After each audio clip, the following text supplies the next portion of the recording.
রাধে রাধে। আশা করি সবাই ভালো আছেন, আমিও ভালো আছি। দেখতে পাচ্ছেন কোথায় এসেছি, বুঝতেই তো পারছেন চূড়াটা দেখে।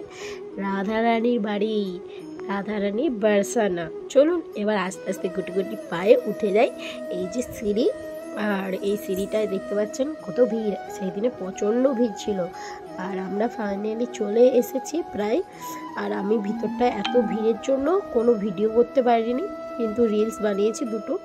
আর এত রাধারানীর কৃপা হয়েছে, আর কি বলবো। এইবারে আমরা পুরো রাধারানী বলে না, ঘর থেকে বেডরুমকে যাওয়াটা অনেক টিপিক্যাল, সেরকম হয়ে গেছিলো। কিন্তু রাধারানীর এত অসীম কৃপা, এইবারে পুরো রাধারানীর কাছে গিয়ে রাধারানীর চুন্নি এবং মালা পেয়ে মন একবারে আনন্দে ঝুমছে।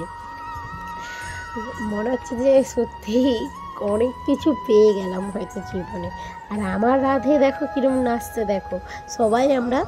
আর একটু টাইম লাগতো হয়তো, কিন্তু ওইদিকে দেরি হয়ে যাচ্ছিলো, সেই জন্যে প্রভুজি বললো অনেক দেরি হয়ে যাচ্ছে, এখানে টাইম ওয়েস্ট করে লাভ নেই।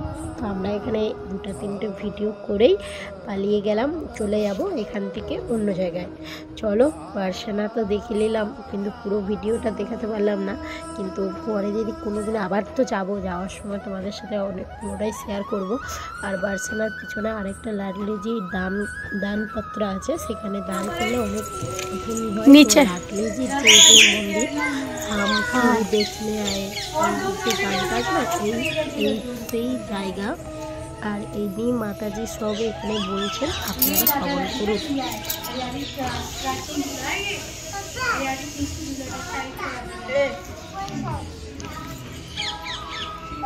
झूला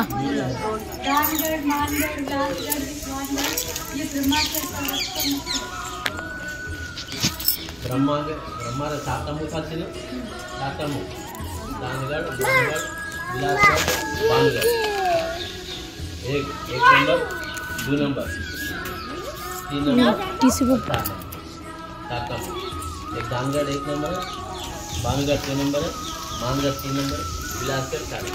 ब्रह्मा सात बिलासगढ़ पे रात किया था, अभी सोनगढ़ में रात। বুঝলেন? বুঝতে পারলেন? ये पढ़ना, यहाँ से आप ये जानते हो ना, तो नंदे गाँव से श्यामा आई, हरी गुलाबी चूड़ी लाई। कौन सखी तू कौन गाँव से, पूछी ललता द्वार। ललता जी पूछेंगे कौन सी सखी है, कौन से गाँव से आई है, किसकी जाई है। जैसे कि भगवान कह रहे हैं। दीदी कुकर में क्या रखा है, सीटी बंद है, चलेगा? मैंने कहा तो दूसरी ज्यादा आ जाएगी कुछ। तो यहाँ ये करो, करके से सुनो চুরি করে শাড়ি পরে, মানে পুরুষের মতন গেলে ঢুকতে দেবে না ললিতাকে থাকা। তখন ভগবান কৃষ্ণ গেল, ও রাধারানীর সাথে মিশতে গেলে কোনো একটা উপায় করতে হবে। তখন যশোদা মায়ের শাড়িটা চুরি করে, শাড়ি পরে, আমি শাড়ি পরে যাব, কিসের জন্য যাবো, কী করতে যাবো জিজ্ঞাসা করবে।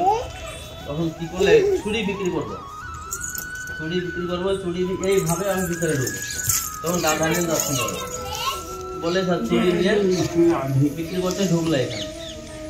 যখন ঢুকে চুড়ি বিক্রি করতে, মানে রাধারানী দেখতে, তখন ললিতা থেকে বুঝতে পেরে গেছে, ভাই नंदा का छोरा बेश बदल के यहाँ पे आया, बुझते पेरे गेছে। তখন তাকে কি ধরে সবাই মিলে এখানে বেঁধে দিয়ে তাকে লাঠি দিয়ে বাড়ায়, জোর করে তার ইচ্ছার মতো মায়ের পিঠে। তারপরে তুমি আমাদের, মানে তখন আমি রান্না করছি, তখন আমি বাঁশি বাজাচ্ছি, আমার রান্না উল্টা উল্টা হয়ে যাচ্ছে, আর দুধ দিচ্ছি তো বাঁশি বাজাচ্ছে, আর দুধ এই সব করে করে আর ঘরে গন্ডগোল হচ্ছে। আর এই সব গন্ডগোলের কারণটা কি, তোমার হাতের ভাঙচিটা, এই ভাঙচিটা যতগুলো তোমার কাছে আছে, আর ঘরে কোনো কাজ হবে না। তখন তুমি এখন চলে যাচ্ছ, এই ভাঙচিটা আমাকে দিয়ে তুমি যাও, তাহলে তোমাকে ছাড়বো না বলতে। তাহলে ভগবান এখানে রাধারানীকে তার ভাঙচিটা দিয়ে দিয়েছে, এই জন্য এখানে এটা স্থানকে বলে দানগড়। সব জায়গায় দান নিয়েছে ভগবান কৃষ্ণ, দান বলে দান ঘাটি। এখানে দান দিয়েছে তাদের বলে দান গাড়ি, মানে দান গাঠি মানে আপনি পাহাড় উপর রাস্তায় দান গাঠি মানে পাহাড় একদম পাহাড় উপর যেতে যেতে গাড়িটা স্লো হয়ে যাবে, একদম ধীরে ধীরে যাবে, এটা স্পিড যেতে পারেন গাড়ি সেখানে, তখন চোরি কী করে লুটমারি করে, তাই না? ওইরকম ভগবান কৃষ্ণ কী করে এই পাহাড়ের একদম উপরে থাকে, এরা গোপীরা সব হাঁড়ি মাঠে হাঁড়ি নিয়ে যেতে সময় একদম উপর যাওয়ার সময় ওরা বেশি যে উপর নিচে থেকে উপর নিয়ে যেতে ওদের বেশি কষ্ট লাগে, তখন কী করে ওখানে কেউ থাকে না, চোরের মতন কী করে ওখানে মাছ হাঁড়ি ধরে সব চুরি করে, এই বলে ওটা দান গাছি। এখানে ভগবান কৃষ্ণ বোন নেই, দান দিয়েছে, আর নেই, বোন খাচ্ছে। এই জায়গাতে এখানে রাধা কৃষ্ণ লীলা মানে ঝুলাতে লীলা হয়, এখানে ভগবান কৃষ্ণ সব ঘরে পিটেছে, আর মানে স্ত্রী রূপের আবার বেশ ধারণ করে তার হাতে ড্যান্সে নৃত্য করায় সবাই, মানে ইচ্ছার মতো তার এখন সুযোগ পেয়েছে ভগবান কৃষ্ণ তার গোপীরা, আর তার ইচ্ছার মতো তার খেলা থাকে, তো কাপড় পরে গোপী বেশ করে না ডান্স কর, না করলে মার হতে এইসব ঘরে পিটে যায় এখানটাকে, আর মাখন থাকে কিছু দেয়নি তাকে, লাঠি নিয়ে বাড়াইছে তাকে, হ্যাঁ সবাই গোপীরা। মাতাজির আর প্রভুজির কথা শুনে আপনাদের কেমন লাগলো অবশ্যই বলো। এবার এখানে আমরা প্রসাদ পাচ্ছি আর সব দেখতে পাচ্ছেন প্রসাদ দান হচ্ছে, তো ভালো লাগলে প্লিজ সাবস্ক্রাইব করে দিও।